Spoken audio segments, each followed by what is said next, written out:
మరి తెలంగాణలో ఐడియాలజికల్ బంధం ఏంటి? విశారదన్ మాదిగోడు, మాదిగ కులస్థుడు బీసీ ఉద్యమాన్ని ఎట్లా చేస్తాడు?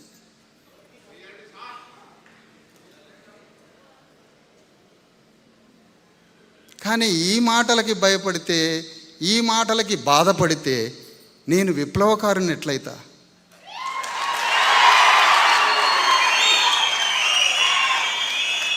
ఈ విమర్శ నాకేమి నేర్పిందంటే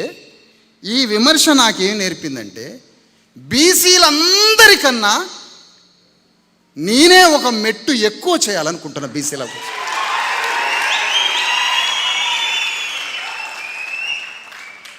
ఎందుకు? వీరబ్రహ్మం శ్రీ మద్దులిరాట్ పోతులూరి వీరబ్రహ్మం కక్కయ్య అనే మాదిగని వెంట పెట్టుకొని సమాజాన్ని మార్చడానికి పోయాడు. కాటమరాజు అనేటువంటి ఒక యాదవరాజు తమిళనాడు నుంచి బయలుదేరి, అక్కడ దొనకండు నుంచి బయలుదేరి ఆదిలాబాద్ అడవుల దాకా రాజ్యాన్ని బీర్నీడి అనే ఒక అంటరాని వాడిని వేసుకొని రాజ్యస్థాపనకు బయలుదేరాడు. ఒక జ్యోతిరావు ఫూలే ఊరు బయట ఉన్న అంటరాని వాళ్ళు ఈ దేశానికి మహారాజులని చెప్పాడు. సాహు మహారాజ్ తన రాజ్యంలో అంటరాని వాళ్ళకి, శూద్రులకి చదువుకునే హక్కునిచ్చిండు. మరి నేను రుణం చెల్లించుకోవద్దా బీసీలకి? నేను రుణం చెల్లించుకోవద్దని అనే హక్కు ఎవరిది అంటున్నా. నేను రుణం చెల్లించుకోవద్దనే హక్కు మీకెవరికి ఇచ్చారు? అందుకనే గ్రామం యొక్క స్వరూపాన్ని అర్థం చేసుకోవాలి. దేవుడి గుడి కింద ఉన్న వేల ఎకరాల భూమిలో బీసీ ఎస్సీ ఎస్టీలు తమ రక్తమాంసాలని ఒలిచి పంటలు పండించి నైవేద్యం దేవుడికి పెడితే దేవుడు 4 మెతుకులు మనకెందుకు పెట్టలేదు అనేదే తమిళనాడులో జరుగుతున్న పోరాటం. అందుకనే మీరు అగ్రవర్ణ హిందువులు, మీరు దేవుణ్ణి అడ్డం పెట్టుకొని భూమిని, రాజ్యాన్ని, సంపదని, జ్ఞానాన్ని మొత్తాన్ని 3000 సంవత్సరాలు కబళించారు దేవుణ్ణి అడ్డం పెట్టుకొని. కానీ మేము నిజంగా దేవుణ్ణి ఆరాధించినాం, నిజంగా దేవుణ్ణి పూజించినాం. మాకు దేవుడితోటి ఈ రాజకీయం చేయడం తెలియదు మాకు. కానీ దేవుడు మాకు 4 మెతుకులు ఇయ్యలే. కానీ ఇప్పుడు ఏమనుకుంటున్నాము? అసలు దేవుడు ఎక్కడున్నాడు అంటే రాజ్యం కోసం యుద్ధం చేసి పోరాటం చేయడంలోనే దేవుడున్నాడు. అదే దైవ కార్యం. మేము అడ్డం పెట్టుకోం. మాకు మా శివుడు అది నేర్పలే. మేము శివభక్తులం. మాది శైవం. శివుడు చెప్పిన సమానత్వమే రాజ్యాంగ పీఠికలో కూర్చున్నది. అది బుద్ధుడు చెప్పిన సమానత్వం పీఠికలో కూర్చుంది. సామ్రాట్ అశోక చక్రవర్తి అనే శూద్ర రాజు భూగోళ చరిత్రలో అంతకు మించిన రాజు భూగోళ చరిత్రలో పుట్టలేదు, పుట్టబోడు. అతను ఒక శూద్రుడు. ఆ శూద్రుడి యొక్క రాజ్యాన్ని తీసుకొచ్చి భారత రాజ్యాంగంలో పెట్టిండు.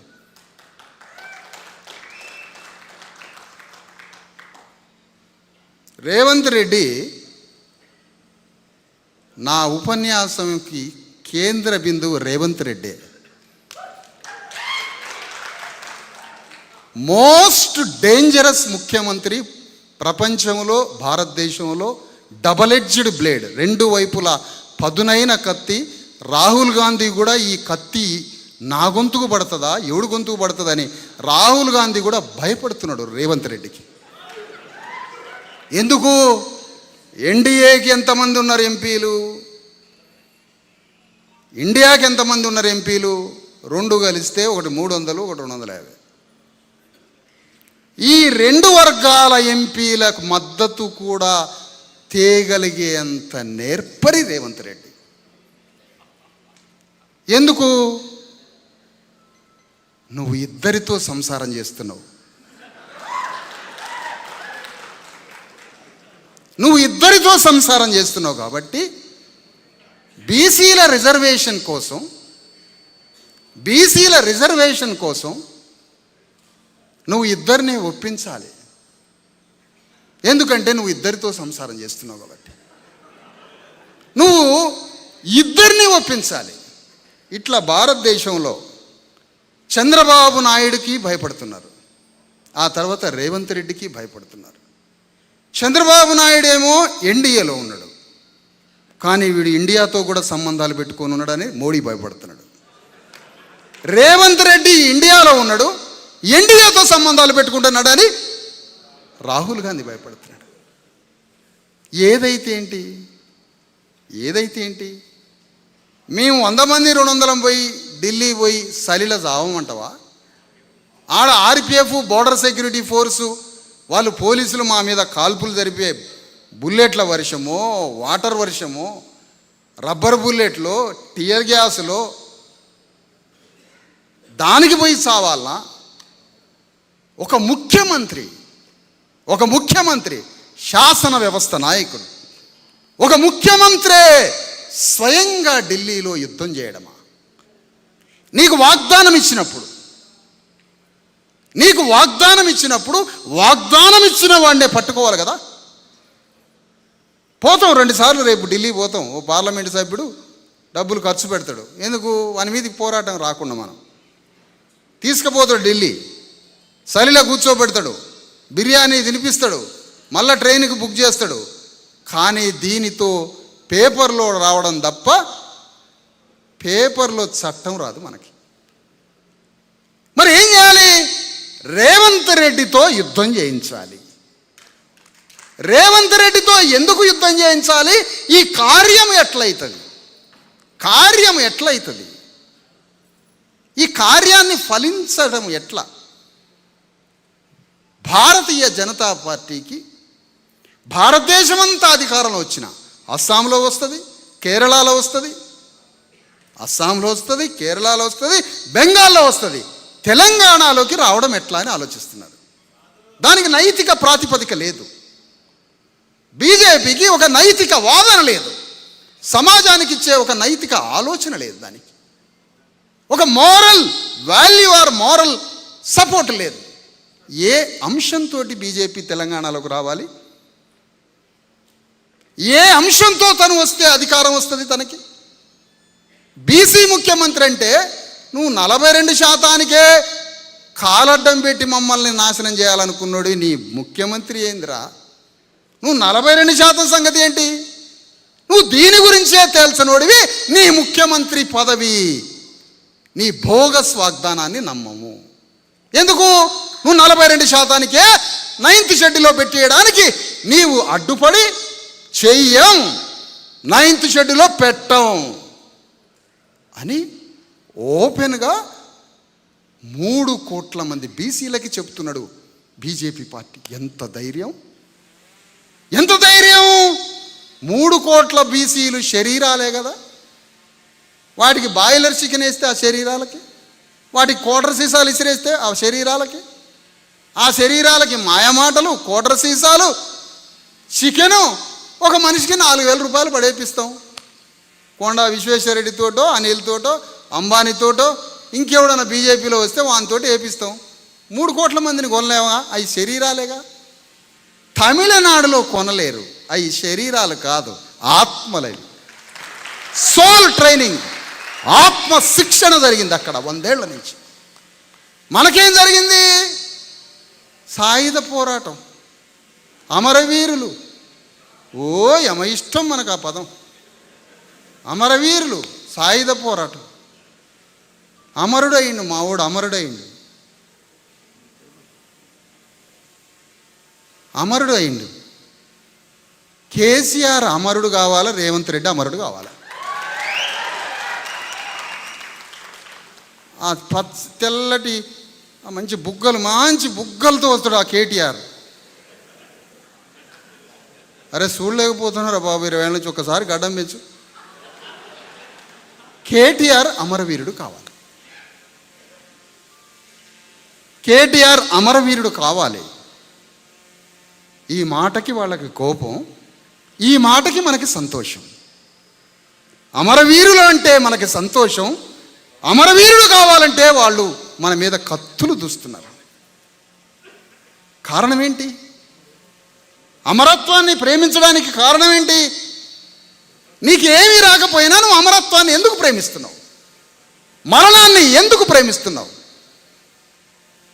బుల్లెట్లని ముద్దాడాలని గద్దర్ పాట రాసిండు. బుల్లెట్లని కాళ్ళకి గజ్జల్లాగా కట్టుకుంటా అని విమల పాట రాసింది విమలక్క. బుల్లెట్లని కాళ్ళకి గజ్జలుగా కట్టుకుంటుందట, గద్దరు బుల్లెట్లని ముద్దాడతాడట. రాజ్యాంగాన్ని ముద్దాడరా? భారత రాజ్యాంగాన్ని ముద్దాడరా? జ్యోతిరావు ఫూలే, అంబేద్కర్, సాహు మహారాజులు 100 కోట్ల మందిని మనల్ని ముద్దాడబట్టే ఇవాళ మనం బతికి ఉన్నాం. మనం. ఎవడో దుఃఖితుడు, ఒక మానవతావాది కోట్ల మంది ప్రజల కోసం నీకు తెలియకుండానే వాదిస్తూ ఉంటాడు. నీకోసం వాదిస్తూ ఉంటాడు. నీ తరఫున నీకు తెలియకుండా వాదించి రాజ్య సంపదలో నీకు వాటాని, మానవ హక్కుని ప్రసాదించిపోతుంటారు నీకు తెలియకుండానే ఆ మహనీయులు. వాళ్ళ వల్ల బతికుంటున్నాం మనం. నువ్వు తెలుసా జ్యోతిరావు ఫూలేకి? నువ్వు తెలుసా అంబేద్కర్కి? నువ్వు తెలుసా సాహు మహారాజుకి, పోతులూరి వీరబ్రహ్మానికి, కబీర్ దాస్కి, సంత్ రవిదాస్కి, శివాజీ మహారాజ్కి? నువ్వు తెలియదుగా. కానీ వాళ్ళ లెగసీతోటి అది ఒక నైతిక వాదనగా మారి ఒక సత్యం మైదానం మీదకి వచ్చి యుద్ధం చేసి ఆ సత్యం రాజులకి కాన్స్టిట్యూషన్ అయిపోయింది. ఎంత గొప్పది! ఇదే దైవ కార్యం. అందుకనే శూద్రులు తమ రాజ్యం కోసం పోరాటం చేయడం దైవ కార్యం. రథాన్ని లాగు, నీ రాజ్య రథాన్ని కూడా లాగు. దైవ కార్యం. నేను నాస్తికవాదిని కాదయ్యా, నేను అంత గొప్ప తెలివిగల్లోని కాదు, నేను అంత జ్ఞానవంతుని కాదు, నేను శివభక్తుడిని. నేను నాస్తికవాదిని కాదు, పెరియారంత గొప్పవాళ్ళం కాదు మేము. కానీ మేమేమంటున్నామంటే రాజ్యం కోసం యుద్ధం చేయడంలోనే దేవుడు దాగి ఉన్నాడు. దేవుడు ఉన్నాడు. నువ్వు రాజ్యం కోసం యుద్ధం చేయకుండా మా పోరగాళ్ళని చల్లగా చూడాలా? కుదరదు. బుద్ధుడు ఒక మాట చెప్పిండట పాపం, కోరికలే సమస్త దుఃఖానికి కారణమని బోధ చేస్తుండట. సారానాథ్లో మంచి సారానాథ్ అని ఒకటి ఉన్నది. మనకు వారణాసి తెలుసు కానీ సారానాథ్ తెలియదు పాపం, స్వధర్మం తెలియక. వారణాసికి ఒక 10 కిలోమీటర్ల దూరంలో సారానాథ్ ఉంది. సమస్త బౌద్ధ అశోకుడి యొక్క వారసత్వ, సాంస్కృతిక వారసత్వ సంపద, భారత రాజ్యాంగ 4 సింహాల స్తూపం అక్కడే ఉంది. అలాంటి స్థానంలో బుద్ధుడు ఒక బోధ చేసిండట. సమస్త దుఃఖానికి కారణం కోరికలు ఉండడమే అన్నాడట. అక్కడ ఒక తుంటరి బ్రాహ్మణుడు, రేవంత్ రెడ్డి లాంటి వాడు, చిన్నగా అది తీసుకొని వచ్చి ఆ మాట సొక్కా లేని, గోసి కూడా లేని, కడుపుల తిండి లేని, ఎండిన ఎముకల గూడుతో ఉండి సొక్కా కూడా లేనటువంటి రక్తమాంసాలు ఉడికించి శ్రమ చేస్తున్న ప్రాలిటేరియట్ అయిన కటిక పేదవాడి దగ్గరికి బ్రాహ్మణుడు వచ్చి మీకు కోరికలు ఉండొద్దాట అని చెప్పిండు. బుద్ధుడు చెప్పిండని చెప్పిండు. సొక్కా లేనోడికి చెప్పిండు. కానీ బుద్ధుడు చెప్పింది కోరికలే సమస్త దుఃఖానికి కారణమని చెప్పింది క్షత్రియులకి.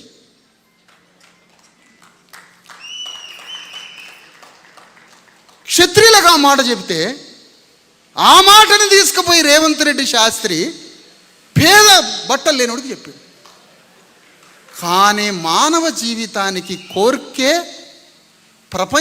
భౌతిక ప్రపంచం మారుతూ మారుతూ మారుతూ ఇన్ని దశలుగా ప్రపంచం మారడానికి మానవుడి యొక్క కోర్కెల వల్లనే ప్రపంచం మారుతుంది. అడవి అంతే ఉంది. వేల సంవత్సరాల నుంచి అడవి అంతే ఉంది. ఎందుకంటే అక్కడ జంతువులకి కోరికలు లేవు. అడవి అంతే ఉంది. మానవుడికి కోరిక ఉండాలి.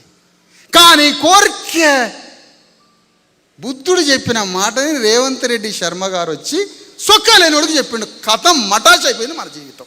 రాజ్యం లేదు, తిండి లేదు, సంపద లేదు, డిజైర్ లేదు, లక్ష్యం లేదు, ఏమీ లేదు. అది ఎంత పెద్ద దెబ్బ పడిందంటే 42% దేశ సంపదలో వాటా కావాలి అని, రాజ్యంలో మాకు వాటా కావాలని 2500 సంవత్సరాల తర్వాత ఒక పోరాటం మొదలైతే అక్కడికి కూడా బీసీలు రావట్లేదు. ఎందుకంటే జీవితం అంటే ఏంటో మనకు తెలియదు కాబట్టి. జీవితం అనేది ఒకటి ఉన్నది, అది తెలియదు శూద్రుడికి. జీవితం అనేది ఒకటి ఉంది అన్న సంగతి శూద్రుడికి తెలవనప్పుడు, తనని తాను ప్రేమించుకోవడం తెలవనప్పుడు, జీవిత మానవ సంబంధాలతో సంఘాన్ని కట్టి ఆ సంఘ పరివర్తనలో భావోద్వేగాల శరీరాన్ని మావోయిస్టు పార్టీ రిక్రూట్ చేసుకొని 1,00,000 మందిని బీసీ ఎస్సీ ఎస్టీలను చంపి పారేసింది. మాకు జీవితం తెలియదు కదా, మేము జీవితాన్ని ప్రేమించలేదు కదా, మేము జీవితాన్ని ప్రేమించలే. వేదిక మీద ఒక వెలమదొరో రెడ్డి గారో ఉంటాడు. టీఆర్ఎస్ పార్టీలను, సిపిఎంలను, సిపిఐలను, నక్సలైట్ పార్టీలలో 70 నక్సలైట్ పార్టీలలో కూర్చొని ఉంటాడు ఇట్లా వేదిక మీద. ఒకడెవడో యాక్టివ్గా ఈ అని అరుస్తుంటాడు మన బీసీ వాడు, ఎస్సీ ఎస్టీ. అరే ఆ అరిసేటోడిని పట్టుకరాండి అంటాడు.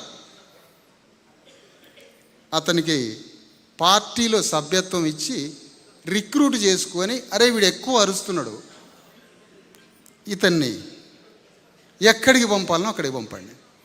తెల్లారి అమరవీరుడు అవుతాడు అతను.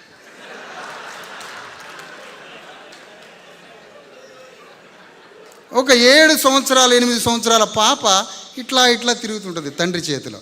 ఆ పాపను రమ్మనండి, గోసి పెట్టి పాట పాడిస్తాం. ఆ పాపను రమ్మనండి, గోసి పెట్టి పాట. మంచి కూతుర్ని కన్నావయ్యా నువ్వు, మంచి మంచి కూతుర్ని కన్నావు, పాట పాడిస్తాం. ఆమె పాట, ఇతను అమరవీరుడు. ఇదే కమ్యూనిస్టు పార్టీలో బలి అయిపోయిన బలిపీఠం చరిత్ర.